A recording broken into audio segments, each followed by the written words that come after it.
We got trouble down. We got a major fight going on down here. Hey race fans, this is Chet Christner with your Comp Cam's top 5 moments on FloRacing from this past week. They are side by side, Nerf bar to Nerf bar. By inches, it's Ryan Preece leading the charge into turn 3. In the outside lane for Preece, but here comes Silk back to the inside. Preece out of shape and face to the field. It's the closing laps of the Monaco Modified Tri-Track Series sanctioned fall final at Stafford Motor Speedway for our number 5, and Ryan Preece is tiptoeing into the lead when skadooch! He slips his grip and scuffs into the field. Ron Silk would take full command, leading the remaining laps and scoring the victory. That is a great tussle taking place. Chris Windham so far. Trouble in 4. Oh, that's big trouble. That's more in trouble.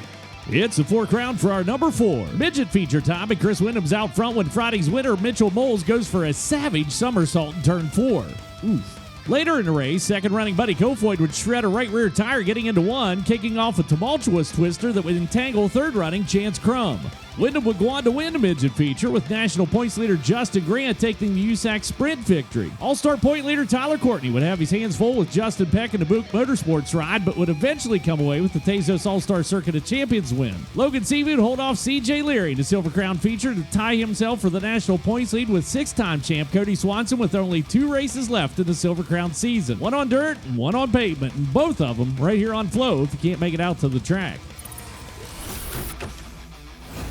2 laps to go, and they run for $50,000. Oh, here comes Tyler Bear. He went by to the inside. Lap car is picked by Pilkerton. Dome had nowhere to go. Virginia Motor Speedway hosts our number 3, where Benji Hicks is out front and in control of the Fast Track World Championship when he accidentally goes from beast mode to pig on stilts mode, homing in on lap traffic and snatching defeat from the jaws of victory. Later, West Virginia runner Zach Dome's out front with 2 to go when Tyler Bear pulls a pivot of power, launching himself down the banking and plucking the point from Dome. Bear would lead the rest of the way to take the $50,000 victory. For the lead.